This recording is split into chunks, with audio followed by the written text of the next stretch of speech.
Hello my dear students, स्वागत है आपका मेरे यूट्यूब चैनल पे। मैं हूं डॉक्टर रुचि।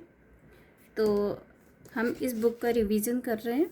हम जानते हैं पहले भी एक वीडियो आ चुकी है। ये एक रिवीजन क्लास है। यहाँ पे आपको कंपटीशन एग्ज़ाम्स में आए हुए क्वेश्चंस कराए जा रहे हैं, रिवाइज कराया जा रहा है एक तरीके से। तो हमने सबसे पहले अलजेब्रा स्टार्ट किया है, जो टीजीटी और पीजीटी के क्वेश्चंस अभी एग्ज़ाम्स जो होने वाले हैं मई में और जून में, उसके सिलेबस के अकॉर्डिंग है। तो 2 क्वेश्चंस हम कर चुके थे। अब हम क्वेश्चन नंबर 3 पे आते हैं। मैं सारे टॉपिक के, जैसे अलजेब्रा का फर्स्ट टॉपिक चल रहा है ये, तो इसके मैं 10 क्वेश्चन कराऊंगी। ऐसे जो नेक्स्ट टॉपिक होगा उसके 10 क्वेश्चन। तो इस तरीके से टॉपिक वाइज आपका सिलेबस कंप्लीट हो जाएगा, प्लस आपके PYQ भी हो जाएंगे। तो देखो क्वेश्चन नंबर 3 क्या कह रहा है कि if alpha and beta be the roots of the equation px square plus qx plus r is equals to 0 where p can not be 0 या p is not equal to 0। Means p 0 नहीं हो सकता, क्योंकि अगर p 0 हो गया तो ये क्वाड्रेटिक इक्वेशन रहेगी ही नहीं। ठीक है। If p q r in AP and 1 upon alpha plus 1 upon beta equal to 4, then the value of alpha plus beta mod is, option A है 2√17/9, बी ऑप्शन है √34/9, सी ऑप्शन है 2√13/9 and D option है √61/9। तो देखो यहाँ पे we have px square plus qx plus r equal to 0, एक quadratic equation है। अब इसके रूट्स हमने मान लिए पहले के जैसे कि इसके रूट्स मान लीजिए अल्फ़ा और बीटा है। ठीक है। तो अगर अल्फ़ा बीटा इसके रूट्स हैं तो हमने बताया था पहले कि अल्फ़ा प्लस बीटा यानी कि सम ऑफ रूट्स क्या होता है, माइनस का क्यू जो एक्स का कोफिशिएंट है वो अपॉन में पी एक्स स्क्वायर का कोफिशिएंट। इक्वेशन 1 आ गई। इस तरीके से product of roots alpha beta क्या हो जाएगा, आर अपॉन पी हो जाएगी, यानी कि ये constant term divided by coefficient of x square. तो इक्वेशन नंबर 2 हो गई। ठीक है, यहाँ तक क्लियर है। इसके बाद देखो ये यहाँ पे नया कॉन्सेप्ट है जो पहली वीडियो में नहीं था। तो अगर 3 नंबर कोई भी, जैसे यहाँ पे PQ आ रहे हैं, ये दिए हैं AP में, तो इस तरीके से कोई भी 3 नंबर्स अगर AP में होते हैं तो इसमें जो मिडिल टर्म होती है वो इज इक्वल्स टू होती है P प्लस R/2, और we can write 2Q equal to P plus R, ये। ठीक है, तो इसको अपने फॉर्मूले को नोट कर लीजिएगा।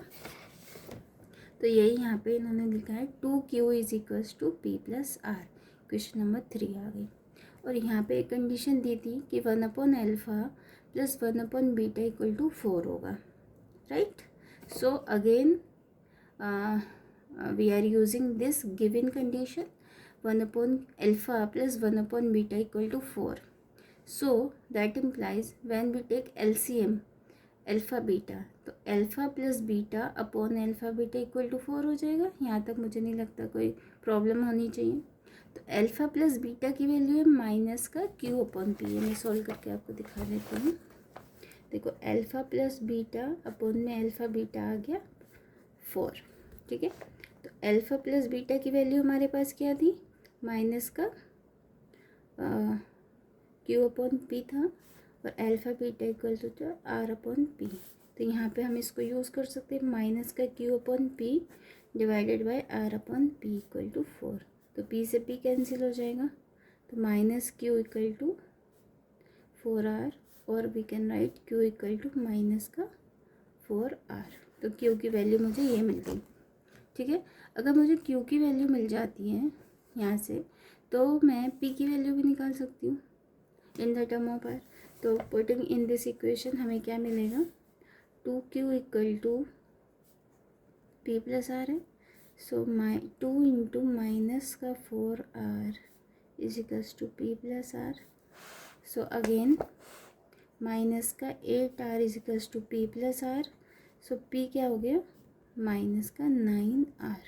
ये P की वैल्यू होगी। तो Q की वैल्यू माइनस का 4R, P की वैल्यू माइनस का 9R। देखो यहाँ पे भी ये है, Q की वैल्यू -4 आ रहा है, और p की वैल्यू -9 आ रहा है। तो नाउ यूजिंग इक्वेशन 1 एंड 2, जो अभी मैंने आपको कैलकुलेशन दिखाई, देख लीजिए आप वीडियो को रिवाइंड करके आप देख सकते हो ये वाली कैलकुलेशन, ठीक है। अब देखो आगे क्या होगा, पी और क्यू की वैल्यू मुझे मिल गई। तो अब मैं अल्फ़ा प्लस बीटा में माइनस क्यू अपॉन पी है, यहाँ पे 4r अपॉन माइनस का 9r यहाँ पुट करूँगी, तो ये वैल्यू मिल जाएगी -4 अपॉन 9। इसी तरीके से अल्फ़ा बीटा मुझे मिल जाएगा -1 अपॉन 9। अब ये फॉर्मूला हम जानते हैं, देखो क्या होगा, यहाँ पे भी कर सकते हैं। देखिए अल्फ़ा प्लस बीटा का स्क्वायर क्या होगा,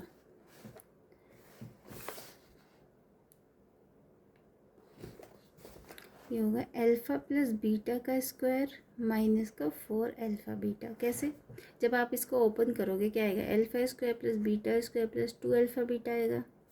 यहाँ से भी जब हम इसको ओपन करेंगे तो alpha square plus beta square plus 2 alpha beta आएगा। अच्छा, ये -4 अल्फ़ा बीटा, तो alpha square plus beta square minus का 2 अल्फ़ा बीटा हो जाएगा, तो अल्फ़ा माइनस बीटा का होल स्क्वायर। तो यहाँ पे मुझे लग रहा है इस क्वेश्चन में ये यहाँ पे मिस्टेक है, ये अल्फ़ा माइनस बीटा का whole square, this is alpha minus beta mod, ये हमें यहाँ से निकालना है।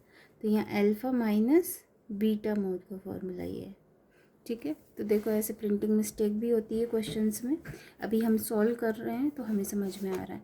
So this is alpha minus beta mod is equals to square root of alpha plus beta square minus 4 alpha beta, right. Now put the value of alpha plus beta, the value of alpha plus beta is -4 upon 9, -4 upon 9 whole square, -4 alpha beta की value है -1 upon 9, -1 upon 9, so it will become 16 upon 81 plus 4 upon 9। Now I can take LCM 81, 16 plus 36, ठीक है। और इसकी value कितनी हो जाएगी,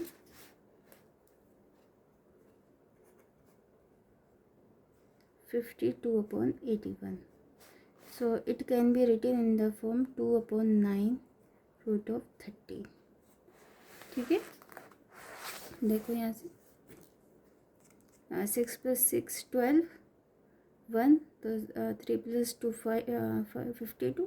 तो इसको जब हम स्प्लिट करेंगे तो 13 4 जा 52 होता है, तो 4 बाहर आके 2 हो जाएगा और 81 बाहर आके 9, तो ये इसका आंसर हो जाएगा। तो ये यहाँ पे mod of alpha minus beta, तो यहाँ सोल्यूशन में इन लोगों ने गलत ये फॉर्मूला दिया था, तो आप इसको करेक्ट कर लीजिएगा, ठीक है। तो यहाँ से इसका आंसर आ गया 2 अपॉन 9 रूट 13। तो कौन सा ऑप्शन है, 2 upon 9 root 13, that means the option C is the correct answer. तो मुझे लगता है ये आपको क्वेश्चन बहुत अच्छे से समझ में आ गया होगा। अगर किसी भी स्टेप में आपको प्रॉब्लम है तो यू कैन मैसेज मी। और ये देखो PGT 2023 में ही आया हुआ क्वेश्चन, रिसेंट का ही क्वेश्चन है। तो यहाँ पे हम क्या देख रहे हैं, जब आप बेसिक क्वेश्चंस NCERT से सॉल्व करोगे तो वहाँ पे सिर्फ एक कॉन्सेप्ट पे बेस्ड क्वेश्चन होगा कि क्वाड्रेटिक इक्वेशन का चैप्टर है तो सिर्फ क्वाड्रेटिक इक्वेशन का ही क्वेश्चन होगा। लेकिन कंपटीशन एग्ज़ाम में क्या होता है कि 2-3 कॉन्सेप्ट मिला के वो क्वेश्चन बनाता है। अब देखो यहाँ AP का कॉन्सेप्ट आ गया है ना, ये वाला कॉन्सेप्ट आ गया और क्वाड्रेटिक इक्वेशन का कॉन्सेप्ट तो है ही इसमें। तो हमें एक होलिस्टिक वे में स्टडी करनी पड़ती है, हमें सारी चीज़ों पे एकदम स्ट्रॉन्ग कमांड होना चाहिए। तो थैंक यू वेरी मच। मुझे लगता है आप अगर जुड़े रहेंगे तो रिवीजन आपका टाइमली कंप्लीट हो जाएगा और अच्छे से हो जाएगा। मैं जल्दी आगे के क्वेश्चंस भी सॉल्व कराऊंगी और मैं अब कोशिश करूंगी कि एक दिन में 2 वीडियो में बनाऊं, क्योंकि बहुत ज़्यादा लंबी वीडियो मैं नहीं बनाना चाह रही हूँ। ठीक है, थैंक यू वेरी मच।